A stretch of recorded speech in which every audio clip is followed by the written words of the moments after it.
دیکھیں یہ جو شاعری ہے نا، شاعری اس کے کلام مبالغے پر محمول ہوتے ہیں.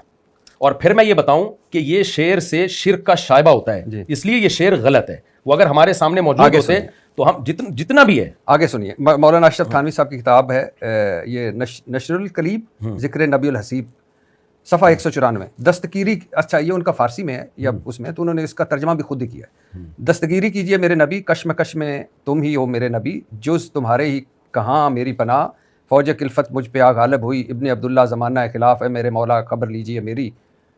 مجھے نہیں پتا مولانا تھانوی نے لکھا ہے نہیں لکھا، لیکن لکھا ہے تو غلط لکھا ہے بغیر کسی تعویل کے. ہاں یہ ایک سوال بنتا ہے کہ پھر ان کو کافر کیوں نہیں کہتے؟ تو کافر ہم بریلویوں کو بھی نہیں کہتے، تعویل کرتے ہیں کہ یا رسول اللہ مدد، جب انہوں نے کہا تو ان کا یہ مطلب ہوگا، ان کا یہ مطلب ہوگا. تو اگر ہمارے کسی بزرگ نے یا رسول اللہ مدد کا ہے تو ہم بھی اس کی تعویل کرتے ہیں کفر سے بچانے کے لیے. لیکن فرق یہ ہے، ہاں کہتے یہ ہے کہ غلط کہا ہے، یہ اس کو ڈیفینڈ کبھی نہیں کرتے. میں نے کبھی نہیں کہا کہ مولانا تھانوی رحمۃ اللہ علیہ کی زمانے مبارک سے جو جملہ نکل گیا وہ پتھر پہ لکیر ہے. میں نے بتایا نا ہم نے اپنے ہی اکابر سے کتنی چیزوں میں اختلاف کیا ہے. یہ تو علماء دیوبند میں یہ ملے گا آپ کو. مولانا تھانوی نے اپنے بزرگوں سے بہت سی چیزوں میں اختلاف کیا ہے. تو اگر مجھے نہیں پتا یہ نسبت مولانا کی طرف ٹھیک ہے یا نہیں، لیکن اگر لکھا ہے تو 100% غلط لکھا ہے. لیکن شرک اس لیے نہیں ہے کہ ہمیں پتہ ہے کہ وہ ایک اللہ کی مدد کے علاوہ کسی کی مدد کے قائل نہیں تھے. اور یہ اصول ہمارا صرف اپنے اکابر کے لیے نہیں ہے، کیونکہ ہم پہ الزام لگایا جاتا ہے اچھا جب دوسرے کرتے ہیں تو اس کا مطلب بیان کرتے، اس کو کافر کہتے ہیں، اور جب خود کرتے ہو تو مطلب بھائی دوسروں کو بھی ہم کافر نہیں کہتے، ورنہ ہم بریلویوں کو کافر کہہ رہے ہوتے. ہم اس کی تعویل کرتے ہیں. ہاں یہ ہے کہ جب ہم تعویل کرتے ہیں تو ہمارے بڑے اس تعویل کو مان لیتے ہیں، لیکن ہمارے جو بریلوی حضرات ہیں جب ہم ان کی بعض دفعہ بات کو جب تعویل کرتے ہیں تو وہ کہتے ہیں ہم یہ تعویل نہیں مانتے، ہمارا یہی عقیدہ ہے کہ یہاں سے بھی نبی کو پکارا جائے، آپ پکار سنتے بھی ہیں اور آپ ہماری مدد کرتے بھی ہیں. تو جب کوئی خود اپنی بات کی تعویل کا قائل نہ ہو تو ہم پھر اس کی بات کی تعویل کیسے کریں گے؟ آپ کا ایک کلپ میں دیکھ رہا تھا، آپ نے کہا میں وزیر اعظم بن گیا یا اقتدار آ گیا تو سب سے پہلے سب مزار گرا دوں گا. جی مزاروں پر جانا حرام ہے. آپ مزار پر بھی گئے امام بخاری کے، دعا اپنے لیے بھی کی، ان کے لیے بھی کی. آپ مندر گئے، آپ نے وہاں وہ پرساد کھایا. اب اپنے لیے اور امام بخاری کے لیے دعا مانگ کر آئے. مزاروں پر جانا بند کر دو. مندر گئے اور آپ وہ بھی کہتے ہیں کہ وہ جو چڑھاوے اور یہ وہ وغیرہ، تو ادھر پرساد صاحب بھی آپ نے کھا لیا. مزاروں پہ جانا غلط کا مطلب قبر پہ جانا غلط نہیں ہے. مزاروں پہ جو بدعت کے لیے جاتے ہیں، اتنی تو کامن سینس ہونی چاہیے نا. ہم تو اپنے والد صاحب کی قبر پہ نہیں میں جاتا، کہ اپنی والدہ کی قبر پہ نہیں جاتا، کہ نبی کی قبر پہ نہیں ہم جاتے. جی تو کسی کی بات کا مطلب ایسا توڑ موڑ کے پیش کر دینا. مزاروں پہ جو قوالیاں ہوتی ہیں جی یا طواف کے لیے یا سردوں کے لیے جانا یا اس قبر والے سے مانگنے کے لیے جانا غلط ہے. جیسے مندر میں جانا غلط کا مطلب کیا؟ عبادت کے لیے جانا.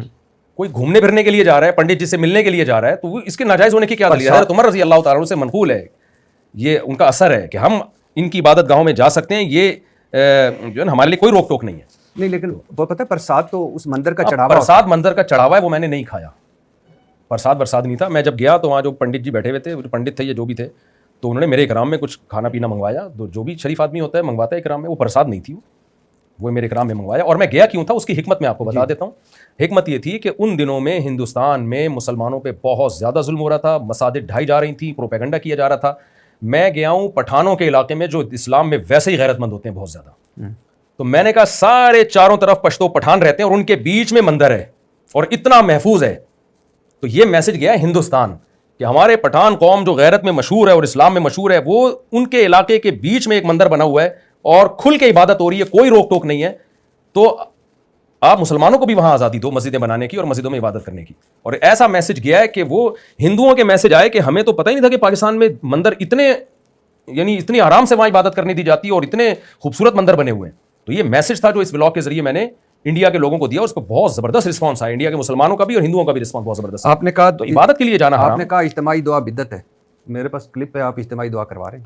میں نے یہ نہیں کہا اجتماعی، میں نے کہا فرض نماز کے بعد اجتماعی دعا کا جو دوام ہے نا، پابندی سے کرنا اجتماعی دعا، یہ بدعت ہے. ویسے اجتماعی دعا کروائی جا سکتی ہے؟ ویسے کروائی جا سکتی ہے. اچھا سر، آپ کا میں کلپ سن رہا تھا، آپ فرما رہے تھے کہ تمہارے ذمہ لڑکی کی تعلیم نہیں ہے، تعلیم اور اس کا خرچہ ان کے ذمہ ہے جس نے اسے بیوی بنا کر لے جانا ہے. اسی وجہ سے اللہ نے نابالغ بچی کی بھی شادی کی اجازت دے دی ہے.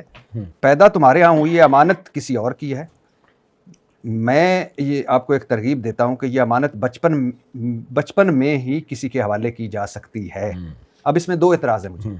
پہلے یہ تو میں نے کہ میں نے ان الفاظ کے ساتھ یہ بات نہیں کی ہے میں نے. اچھا، میں تھوڑی چینجنگ ہے. ہاں چینجنگ ہے، لیکن مجھے دو اعتراض ہیں، وہ بھی ساتھ سن لیجیے. ایک تو ایک لے مین جس کو اتنا مذہب کا علم نہیں ہے، مفتی طارق مسعود جب کہتا ہے کہ تمہارے ذمہ لڑکی کی تعلیم نہیں ہے، دوسرا نابالغ لڑکی کو شادی کر دو، اور تیسرا کہ تعلیم ان کے ذمہ ہے.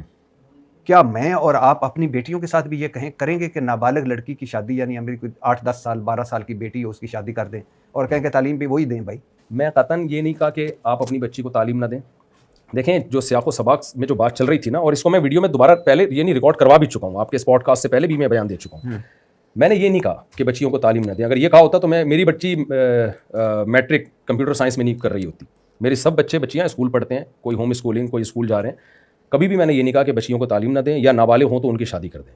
میں نے جو بات کہی ہے وہ یہ کہی ہے کہ ہوتا یہ ہے کہ آج سسرال کو ریڈی میڈ ڈاکٹر چاہیے. ماں باپ کی ساری محنت ہو, انویسٹمنٹ ہو, پیڑے کھائیں سسرال والے.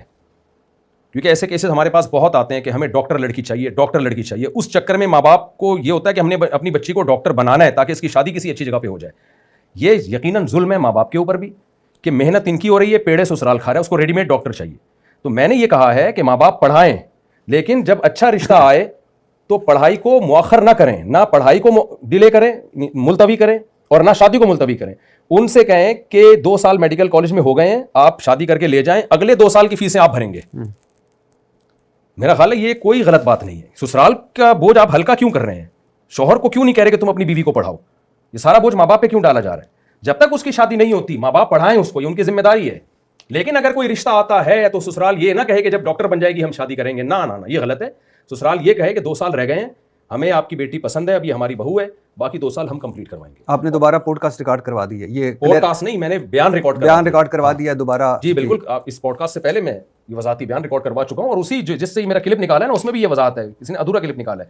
باقی جہاں تک نابالغ بچی کی شادی کی بات ہے, وہ اسلام کو ڈیفینڈ کیا ہے کہ اسلام نے نابالغ بچی کے نکاح کی اجازت دی ہے. ملحد لوگ یہ اعتراض کرتے ہیں, تو قرآن سے ثابت ہے نابالغ بچی کا نکاح, ترغیب نہیں دی ہے. کیوں اجازت دی ہے؟ اس میں بہت ساری حکمتیں ہیں. رخصتی نہیں ہوگی, صرف نکاح ہوگا. رخصتی تو بالغ ہونے کے بعد بھی جائز نہیں ہے اگر وہ کمزور ہے لڑکی. رخصتی کا تعلق تو اس کی ہیلتھ سے ہے کہ وہ یعنی شادی کے بعد میاں بیوی کا جو ریلیشن ہوتا ہے اس کے قابل بھی ہے یا نہیں ہے. تو اگر وہ ہیلدی نہیں ہے تو بالغ ہونے کے بعد بھی اس کی رخصتی جائز نہیں ہے.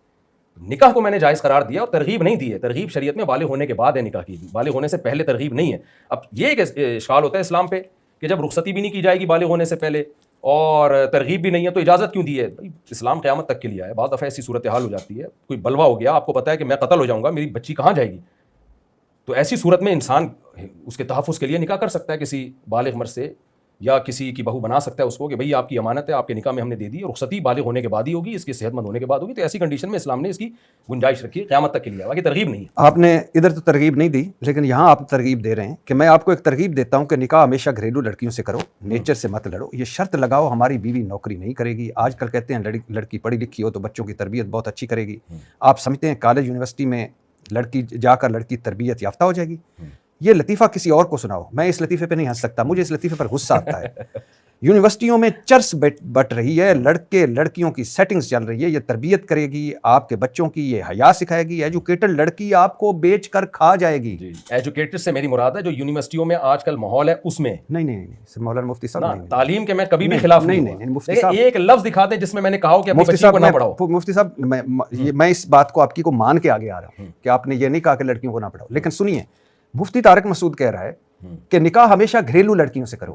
گھریلو کا مطلب کیا ہے؟ جاب نہیں کرتی ہوں. تعلیم کو جاب سے نہ جوڑیں آپ. اچھا نہیں, آپ تعلیم الگ چیز ہے, جاب الگ چیز ہے. اچھا مطلب آپ پاکستان کی 52% آبادی کو آپ کہہ رہے ہیں کہ وہ اس ملک میں حصہ نہ بٹائیں, اور اگر وہ کسی وجہ سے, کسی خاندان کی مجبوری کی وجہ سے, کسی پریشانی کی وجہ سے نوکری کر رہی ہے تو آپ کہتے ہیں اس سے نکاح نہ کرو. کسی مجبوری کی وجہ سے نوکری کر رہی ہے تو آپ اس سے نکاح کر کے نوکری چھڑوا. اچھا مجبوری ختم ہو گئی. اچھا برہا 50% خواتین اس ملک میں پارٹیسپیٹ نہ کریں جس طرح اسلام نے بتایا, جس طرح نیچر نے بتایا. عورت کا سوسائٹی میں کردار ہوتا ہے, وہ گھر سنبھالتی ہے, مرد گھر کا باہر سنبھالتا ہے.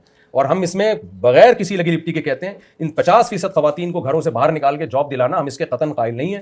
کمانا مرد کی ذمہ داری ہے, گھر سنبھالنا عورت کی ذمہ داری. مجبوری میں کوئی جاب کر رہی ہے 100 دفعہ, سر آپ کا, یا جاب کی نیچر اگر ایسی ہے جس کی ملک کو ضرورت ہے, جیسے ڈاکٹروں میں لڑکیاں ہونا ضروری ہیں. میں یہی سوال میں آپ سے, لڑکیاں ڈاکٹر بننا لڑکیوں کے لیے ضروری ہے. سر آپ کا سن کے تو پھر کوئی لڑکی کیا ضرورت ہے پڑھنے کی؟ ادھورا سنے گا تو پھر تو یہی نہیں. اچھا یہ الفاظ آپ کے ہیں نا, سیاق و سباق بتائیں پورا ٹاپک کیا چل رہا ہے. سر میں ایک صرف سمپل سی میری بات ہے کہ میری بیٹی, آپ کی بیٹی, میری بیگم, آپ کی بیگم ہاسپٹل جاتی ہے, گائناکالوجسٹ کے پاس, مرد سے کروائیں گے علاج؟